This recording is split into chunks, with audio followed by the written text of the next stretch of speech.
दोस्तों आईपीएल 2023 का बेहद ही रोमांचक मैच लखनऊ सुपर जायंट्स और रॉयल चैलेंजर्स बेंगलोर के बीच खेला गया, जहां दोनों ही टीमों के बीच हमें जबरदस्त कांटे की टक्कर देखने को मिली।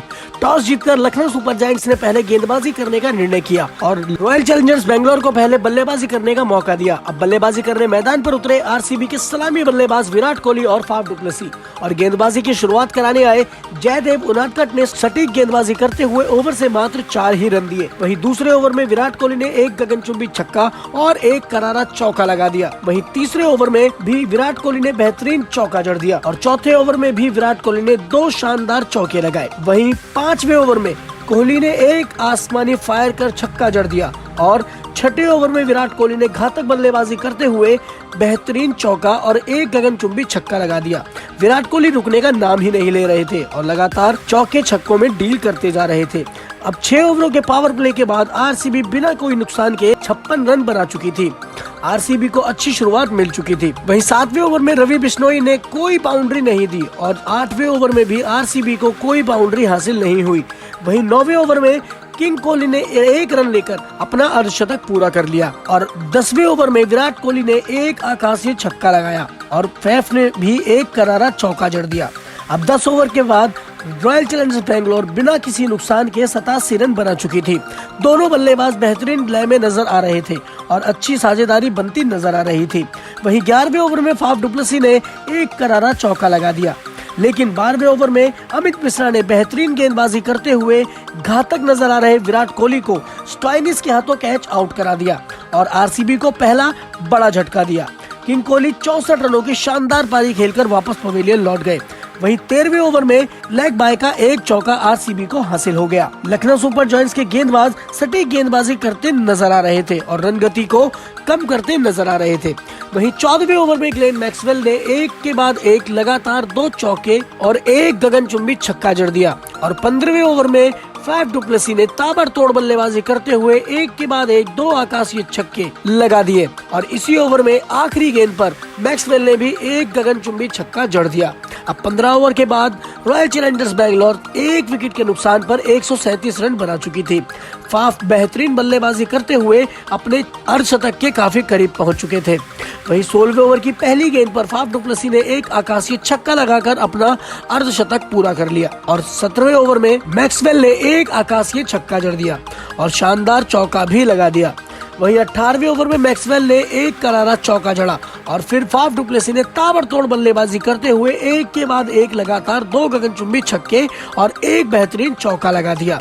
वहीं 19वें ओवर में ग्लेन मैक्सवेल ने भी घातक और ताबड़तोड़ बल्लेबाजी करते हुए पहली 2 गेंदों पर एक के बाद एक 2 लगातार आकाशीय छक्के जड़कर अपना अर्धशतक पूरा कर लिया और इसी ओवर में फाफ डु प्लेसी ने भी एक शानदार चौका लगा दिया।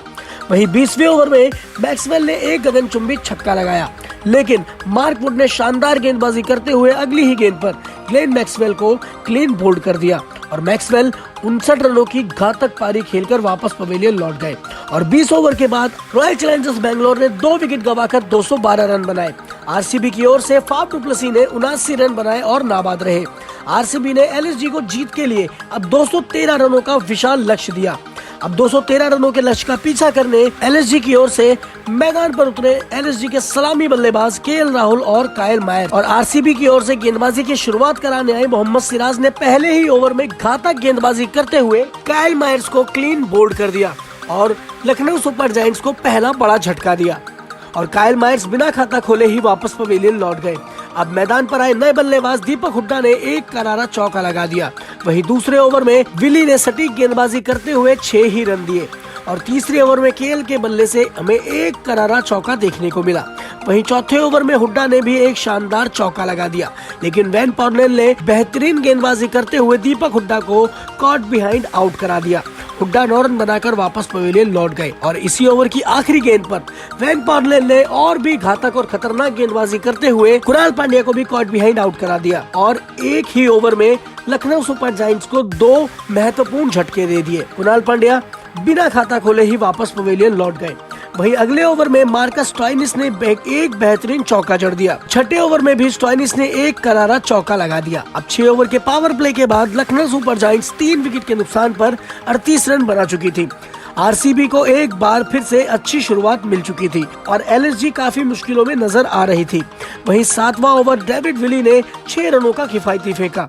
वहीं 8वें ओवर में मार्कस स्टोइनिस ने बेहतरीन बल्लेबाजी करते हुए एक गगनचुंबी छक्का और लगातार 2 चौके जड़ दिए। वहीं 9वें ओवर में मार्कस स्टोइनिस ने शानदार बल्लेबाजी करते हुए एक आकाशीय छक्का और एक बेहतरीन चौका भी लगा दिया। वहीं 10वें ओवर में स्टोइनिस ने 2 और गगनचुंबी छक्के लगाए और 10 ओवर के बाद लखनऊ सुपर जायंट्स 3 विकेट के नुकसान पर 91 रन बना चुकी थी। स्टोइनिस ताबड़तोड़ बल्लेबाजी करते नजर आ रहे थे। वहीं 11वें ओवर में मार्कस स्टोइनिस ने एक और आकाशीय छक्का जड़ दिया, लेकिन कर्ण शर्मा ने बेहतरीन वापसी की और स्टोइनिस को शाहबाज के हाथों कैच आउट करा दिया।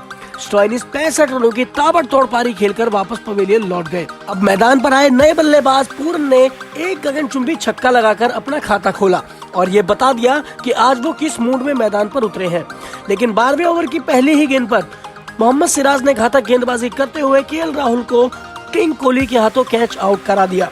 केएल राहुल 18 रन बनाकर वापस पवेलियन लौट गए और इसी ओवर में बदोनी ने एक चौका लगा दिया। वहीं 13वें ओवर में बदोनी ने एक करारा चौका और जड़ दिया और निकोलस पूरन ने भी कमाल की बल्लेबाजी करते हुए 2 गगनचुंबी छक्के जड़ दिए और 14वें ओवर में भी निकोलस पूरन ने शानदार बल्लेबाजी करते हुए एक करारा चौका और 2 आकाशीय छक्के लगा दिए।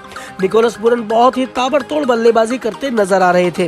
वहीं 15वें ओवर में भी निकोलस पूरन ने घातक बल्लेबाजी करते हुए एक करारा चौका और एक गगनचुंबी छक्का लगाकर अपना अर्धशतक पूरा कर लिया। निकोलस पूरन ने 15 गेंदों में अर्धशतक पूरा कर लिया था और अगली ही गेंद पर एक बेहतरीन चौका भी जड़ दिया। लखनऊ सुपर जायंट्स अब 15 ओवर के बाद 5 विकेट गंवाकर 171 रन बना चुकी थी। मुश्किलों में नजर आ रही लखनऊ सुपर जायंट्स की टीम को पूरन ने मैच में वापसी करा दी थी। वहीं 16वें ओवर में बदोनी ने एक गगनचुंबी छक्का जड़ दिया और पूरन ने भी इसी ओवर में एक और आकाशीय छक्का लगा दिया। एलएसजी लगभग हारे हुए मैच में पूरी तरह से वापसी कर चुकी थी। वहीं 17वें ओवर में मोहम्मद सिराज ने बेहतरीन गेंदबाजी करते हुए निकोलस पूरन को शाहबाज के हाथों कैच आउट करा दिया। निकोलस पूरन 19 गेंदों में 62 रनों की तूफानी पारी खेलकर वापस पवेलियन लौट गए। वहीं 18वें ओवर में जयदेव उनादकट के बल्ले से भी हमें एक करारा चौका देखने को मिला। अब 18 ओवर के बाद लखनऊ सुपर जायंट्स 6 विकेट पर 198 रन बना चुकी थी। अब आखिरी 12 गेंदों में लखनऊ सुपर जायंट्स को जीत के लिए मात्र 15 रनों की जरूरत थी। वहीं 19वें ओवर में आयुष बदोनी ने एक करारा चौका लगाया और अगली गेंद पर बदोनी हिट विकेट आउट हो गए और 30 रनों की महत्वपूर्ण पारी खेलकर वापस पवेलियन लौट गए। अब आखिरी 6 गेंदों में लखनऊ सुपर जायंट्स को जीत के लिए 5 रनों की जरूरत थी। वहीं 20वें ओवर में हर्षल पटेल ने मार्क वुड को क्लीन बोल्ड कर दिया और 5वीं गेंद पर जयदेव उनादकट को भी फाफ डुप्लेसी के हाथों कैच आउट करा दिया। लेकिन ओवर की आखिरी गेंद पर आवेश खान ने 1 रन लेकर लखनऊ सुपर जायंट्स को इस मैच में 1 विकेट से जीत दिलाई और आरसीबी को इस रोमांचक मैच में जीतते जीतते हार का सामना करना पड़ा। दोस्तों, अगर ये वीडियो आपको पसंद आया तो इस वीडियो को एक लाइक करें, चैनल को सब्सक्राइब करना बिल्कुल भी ना भूलें। Thanks for watching.